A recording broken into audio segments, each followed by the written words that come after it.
You are Locked On Illini, your daily podcast on the Illinois Fighting Illini. Part of the Locked On Podcast Network, your team every day. Welcome one, welcome all to another edition of Locked On Illini. Thank you all so much for making us your first listen each and every day. Today's episode is brought to you by Mazda. Like our players, we sweat every detail because when you make every move count, pulling off the unexpected is only the beginning. Stay tuned later for highlights in this week's Moving the Game Forward. Mazda, move and be moved. My name is Sunny Verma, your host here at Locked On Illini, where I continue to provide you coverage every single day of the beloved. I ask for nothing in return. Everything is absolutely free. But if you're feeling generous and you want to hit that like button, I would absolutely appreciate that.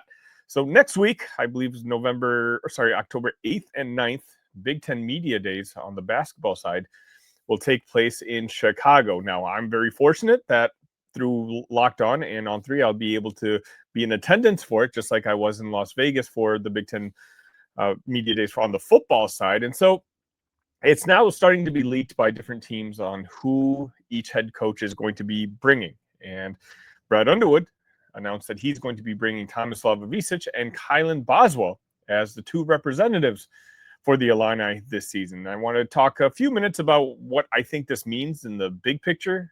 Quite honestly, it can only mean so much, right? I believe last year, Brad Underwood brought Ty Rodgers. Now, had Brad Underwood known that Ty Rodgers was thinking of redshirting, I don't think Brad would have made that selection, but sometimes that's just how it happens. I don't think that's going to be the case this year for Tomislav and Kylan Boswell. It kind of shows where Brad's head is at. I know the ongoing word that we've been using all offseason long is retention, right? Illinois is bringing back, 6 or 7 guys from last year's team, and a lot of those guys are going to have pretty prominent roles on this basketball team, which is a stark difference from the year before, where you're replacing essentially an entire roster, and you were going to be building your team around 2 young freshmen, Kaspersky Yakushonis and Will Riley, and surrounding him with unknowns like Tomislav Ivišić, who at that time was an unknown coming over from Europe. This year, obviously, Brad has changed his strategy a little bit and wanting to count a little bit more on experience and guys being more veteran. And I think him picking Tomislav and Kylan Boswell is for a multitude of reasons, but it's also, I think, trying to set the season off on the right foot. We've heard all offseason long that Kylan Boswell is really locked in when it comes to what he's understanding as his final season in college basketball. Now, full disclosure, this may not necessarily be. If the 5-4-5 rule ends up passing, then Kylan might get a 5th year of eligibility, but for the sake of this conversation, let's just assume that it doesn't. And so Kylan Boswell right now understands that if he wants to have future aspirations to play basketball professionally, whether that's domestically or internationally, he's going to have to focus on certain aspects of his game. He's got the body type, but we've all heard the stories at this point, and unfortunately some beat writers down in Arizona still try to bring it up on occasion about Kylan's struggles, maybe being mature when he was in Arizona. I think it's quite obvious that that's no longer the case anymore. Kylan, as I mentioned, has been completely locked in, and he's kind of embraced vocally that he wants to be the leader of this basketball team, the captain of this basketball team. Now, I'm not saying that's the worst idea either. If Brad can entrust one of his lead guards to be the captain on the floor, I do think that kind of makes things easier for everyone else. And giving this sort of responsibility to Kylan lets him lock in even more. Lets him understand that this pressure that he's giving himself is not coming from just within, but the head coach also thinks that he's ready for that next step. For the season last year, Kylan Boswell in 31 minutes averaged 12.3 points, 4.8 rebounds, and 3.4 assists, along with 1 steal per game. But in the last 7 games of the season, Kylan averaged 17.6 points per game, 4.4 rebounds, and 4.6 assists per game. He really stepped up in the last month, essentially, of the season when we needed him, when we all know Kasparis was really struggling. If he's able to carry over that type of momentum, now I don't think Kylan needs to average 17, 4, and 4 for this team to be successful next season. But if he can average 14, 4, and 4, depending on whether he's the point guard, I think Petrovic is going to be the point guard for the most part. But if he can give you 14, 4, and 4, even 12, 4, and 4, what he gave last year is just fine. But be that lockdown defender. He thrived in that role last year. He understood Brad gave him that challenge, and he embraced it. I fully expect him to embrace that same challenge this year.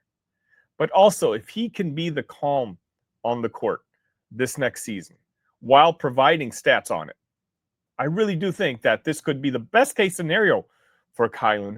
And it makes sense to me why Brad would choose to bring Kylan to Chicago. Now, some of you might mention that, Kylan Boswell was also at Media Days last year, and you are correct. But again, I think at that point, Brad Underwood really didn't have a choice. Again, he's replacing 11 new guys on the roster last year. I think the previous Media Days was simply picking a nice story, bringing a hometown kid back and letting him embrace that leadership role. This year, I think it's more deserved. I think Brad liked what he saw from Kylan at the end of last season, and I think he understands the burden that Kylan is putting on himself this upcoming year. And Brad is saying, hey, you know what? I think you can do it. Joining Kylan in Chicago next week is going to be Tomislav Ivišić. Again, I think this is going to be, this wasn't too much of a shocker as well. While he hasn't necessarily been as vocal in the offseason to the media about being a leader on the team, if you talk to anyone at Ubben or anyone covering the team, they will tell you that Tomislav has taken more of a vocal role on the court. Now, whether that's with his new European teammates and helping them acclimate a little bit better to this new culture, this is something he already went through last year, or being a key figure in helping bring his brother in last year, who played for Arkansas.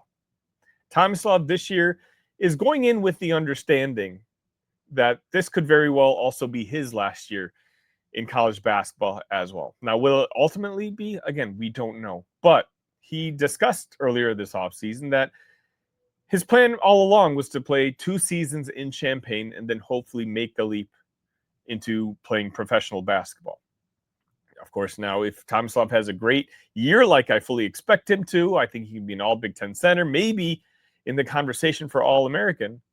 Well, then I think Illinois and their NIL collectives will be able to offer him hopefully enough to entice him to maybe stay another year in Champaign. But let's just hope that everything works out and he does go on and play professionally.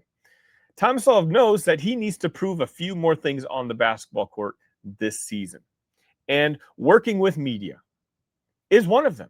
He is now going to be considered one of the key pieces to this team. Tomislav very well might be the best player on this basketball team next year, which is fine. Again, this is a kid who I think should be a preseason All-Big Ten, one of the better centers in the entire country. In 32 games last year, Tomislav averaged 13 points per game, 7.7 rebounds, and 2.3 assists. Now, we do all remember that stretch where he was sick, and unfortunately, Morez Johnson had to come play for him. But Tomislav was one of the biggest surprises, especially for me, last season. This year, he's not going to surprise anybody. As I mentioned, he's a kid who's fully capable of not just being the best center in the Big Ten Conference, but one of the best big men in the entire country.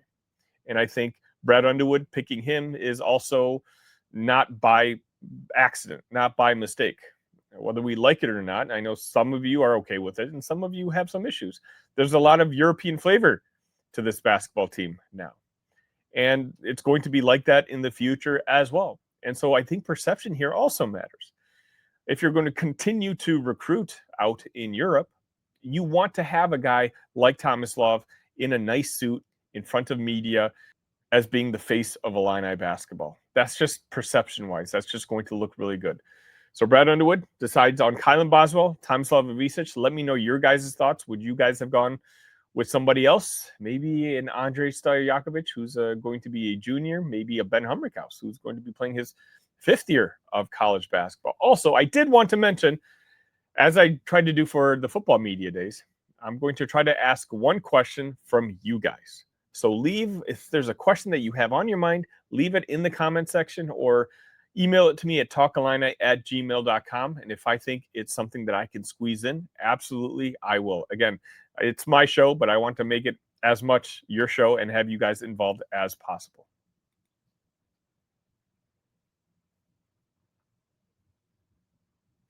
The NFL season is here, and FanDuel has an offer you don't want to miss. Right now, new customers can bet just $5 and get $300 in bonus bets if you win. That's right. Pick a bet, put down $5, and if it hits, you'll unlock $300 in bonus bets to use across the app. Bet on whatever you want. You want to bet on a future, you want to bet on a total for a game that you're going to be watching this evening, or maybe you just believe in a certain player and you want to bet on a player prop. Whatever you want, FanDuel offers. And whether you're a casual fan or love diving into the stats, FanDuel makes the game day experience so much better. So what are you waiting for? Visit FanDuel.com to download the FanDuel app today and get started. This episode is also brought to you by Square. There are certain businesses that truly make the neighborhood feel like home, whether it's the local sports bar packed on game days, the coffee shop that knows your order by heart, or the corner deli that's been serving your community for decades. These are the places that bring people together. When neighborhood businesses thrive, the whole neighborhood thrives. Just think about it. It's the kind of place where you walk in and everyone knows your name. The staff are like family, and they've been serving your community for years.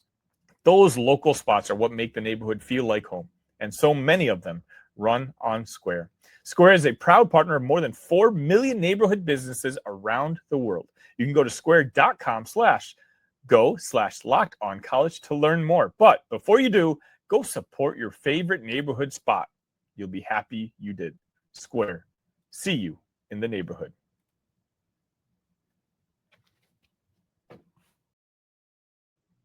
And welcome back. Guys, I want to have a conversation with you, one-to-one, only Illini community. Obviously, we know what happened last week or a week and a half ago, I guess, at this point against Indiana. And because of what happened, a lot of the positive aspirations that we might have had to sneak into the college football playoff, well, a lot of people have assumed that that's gone straight out the window. And I know a lot of the Illini fan base is thinking the same thing, and it's completely understandable until I watched that game on Saturday against the USC Trojans when Illinois came out victorious. Well, I had thought the same way, but then I did watch that game. And so I just wanted to entertain the thought, and I wanted to get your guys' opinion. If the idea of the Illini sneaking into the college football playoff is really over, is that dream dead? I guess my point of view is I don't think they're going to make the college football playoff. I don't think right now, the way that they've been playing, that they deserve to be in it either. But I think people forget. Illinois right now is 4-1. And for the most part, they've gotten through 2 of the 3 toughest opponents on their schedule. Sure, we have Ohio State in a week and a half. And of course, if Illinois loses to Purdue on Saturday, a game that they're, I believe, 9.5-point favorites, then for sure, all this conversation goes out the window. And we can start go ahead and focusing on which is the best bowl game that we can get. But if Illinois takes care of Purdue on Saturday, and let's just say looks impressive doing it, I mean, I think that's going to be a requirement for pretty much every game at this point. Maybe outside Ohio State, I don't think the expectations are for anybody that Illinois is going to win that game. But if you take a look at the rest of the schedule, outside maybe Washington, actually probably Washington for sure because the game is at Washington, and up until they lost to Ohio State, I think they had won 22 straight there. But outside Ohio State and Washington, Illinois should be favored in each of their remaining games. Think about that for a second. Right now, Illinois is at 4-1. Let's just say they take care of business and look impressive on Saturday against Purdue, and they're 5-1. Now, I'm not going to dream in this scenario that Ohio State comes into Champaign and is asleep, and Illinois defeats Ohio State. So even in the most optimistic scenario, I'm going to say Illinois loses to the national champion Buckeyes. So now you're sitting at 5-2, with the remainder of the schedule looking pretty manageable. Of course, you're going to have a bye week, so essentially you're giving Brett a couple weeks to prepare for Washington. Again, we see that Washington can lose at home. Just because they haven't doesn't mean that they can't.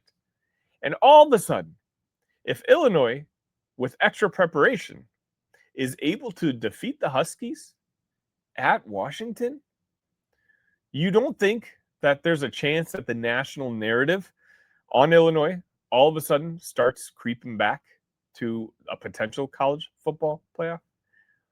I'm not saying it's going to require an impressive victory. I just think getting a victory in Washington might just be enough, because you follow that up with games that are much more manageable. I mean, Maryland's going to be a tough game. They're undefeated right now, and they look really good as well. So you beat a Washington team that looks impressive in Washington, which not a lot of teams can do. Maybe you hope that Maryland continues to keep winning coming on into our matchup. And so you're talking about what's going to be perceived as two very good Big Ten teams going at it. And if Brett Bielema and the Illini are able to take care of Maryland, and you look at the rest of the schedule, you're talking about what? The Rutgers, you're talking about Northwestern, Wisconsin.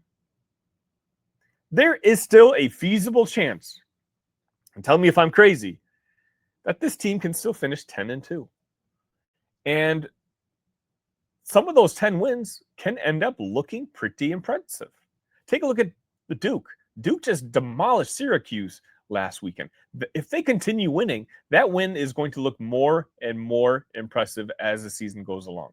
Sure, that loss to Tulane didn't help, but what Tulane might just sneak into a college football playoff themselves. And so all of a sudden that loss may not seem as bad. But if Duke continues to look impressive, if you're able to take care of Washington, what if Indiana beats Oregon in their matchup in a couple weeks? What if it turns out that Indiana just is a top 5 team in the country? And that's what your only 2 losses this year are to Ohio State and Indiana. Maybe by then the 2 teams are going to meet in the Big Ten championship. If you're sitting at 10-2 and that is on your resume, I think you guys get where I'm going. I don't think it's time to abandon ship yet about making it to the college football playoff. Now, we have a long ways to go. We need to be sure that the performance that we saw by the offensive line against USC, that is how they're going to look moving forward. But there's reasons to think that. I hate to keep repeating myself, but over the last couple of years, the offensive line struggles out of the gate. Then 4, 5, 6 games in, Bratt and some of the other assistant coaches make some adjustments, and the offensive line not only becomes commendable, but actually above average and good. If they're able to fix that, and we're able to stay relatively healthy, we know Xavier Scott's out, but if we're able to stay healthy in that secondary, then what happens? Now, granted, this bend don't break defense still drives a lot of us crazy, but you also have room for error on that side. Outside Ohio State, and I'm not going to keep saying that, Illinois' offense, if that offensive line is intact and continues to play the way it did on Saturday, quite honestly, could be one of the 5 best offenses in the Big Ten Conference. You have a senior quarterback starting for the 3rd season in a row who shows that he could do everything. He can throw the ball. He can run with his legs. And now we saw that he can catch the ball. He's a threat in every manner and definition of that word. You have a wide receiver group that's looking better and better every day. I was telling my Talk Illini Discord, a link should be in the description, that I really like. I understand that there was concerns about the young wide receivers, and especially after that first game against Western Illinois. But I really like the tape that I've been watching from all of these guys. Sure, so no one may be jumping out at you like Hank Beatty, but Colin Dixon looks really good. And he's not quite at the level of a blocker as Pat Bryant was last year, but he's close. And Colin's numbers would look a lot better had Luke not missed on a couple throws earlier in the season. That combined with 3 very talented running backs who all offer you a different style, I think that even if the defense isn't fully fixed, and it may not be, I don't know if this is just something that Brett's going to have to evaluate in the future when it comes to his defensive coordinator, or maybe just implement a new system. I don't have those answers for you here at the beginning of October. But no longer are you going to be running into the Indianas or the USCs who may have more firepower than you do. I think going through the rest of our season, Illinois might have the better offense in each game that they play. 10-2 is feasible. I'm not saying it's expected. I think right now I would settle for 9-3. I think 8 would probably be the floor at this point if you've already defeated USC. But I'm not going to stop dreaming just yet. And I don't think you guys should either. We all agreed last year after winning 10 games and winning the Citrus Bowl against South Carolina that this year the dream would be to make a college football playoff. And I guess all I'm really trying to say is don't wake me up until you absolutely have to.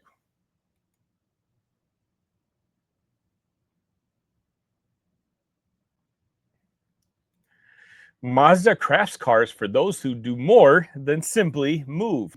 From footwork to breathwork, athletes sweat all the details. Mazda brings the same intention to how we craft every model. You can feel the Japanese craftsmanship in every detail, from the metallic accents to the available Nappa leather upholstery. With all-wheel drive standard in every crossover SUV, you can drive with the utmost confidence through almost any season.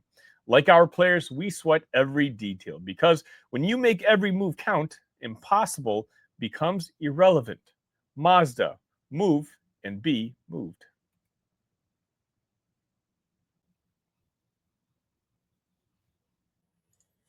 College football is back, and I couldn't be more excited. The tailgates, the rivalries, the energy in the stands, there's just nothing like it. But let's be real, actually getting tickets can feel like more of a battle than the game itself. Endless queues, hidden fees, prices jumping at checkout. That's why I use Game Time, the app that gives the advantage back to the fans. It's the easiest way to score last-minute tickets at the best prices with no surprise fees. What you see is what you pay. I pull up Game Time every time I'm thinking about going to a game. I see the price, and I click on the button so I can see exactly what the view from my seat is going to be. If I like it, I'll go ahead and purchase a ticket. It makes it that easy. So take the guesswork out of buying college football tickets with Game Time. Download the Game Time app, create an account, and use code LOCKEDONCollege for $20 off your first purchase. Terms apply. Again, the promo code LOCKEDONCOLLEGE for $20 off. Swipe, tap, ticket. Go. Download Game Time today.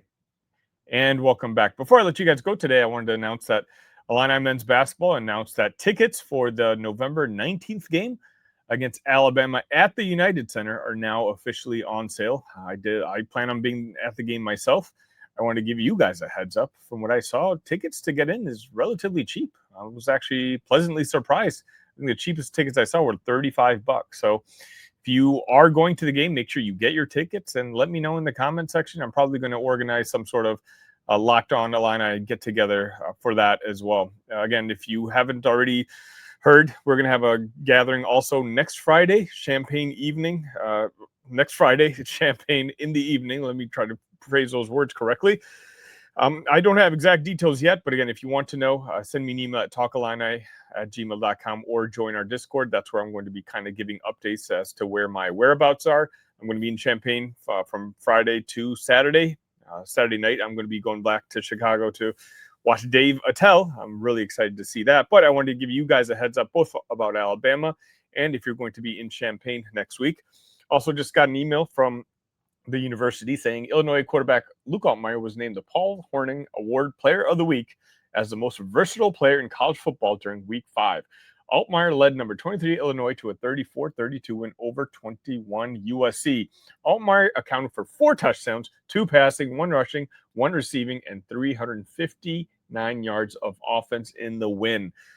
I love it when I get to announce these sort of things, when we get to just talk about the performances of our players in a positive manner. And again, just a complete 180 from the week before is why I'm going to continue to be optimistic from this point to a reason I absolutely, or at least confirmation that I can no longer be optimistic. And I hope you guys are going to be too.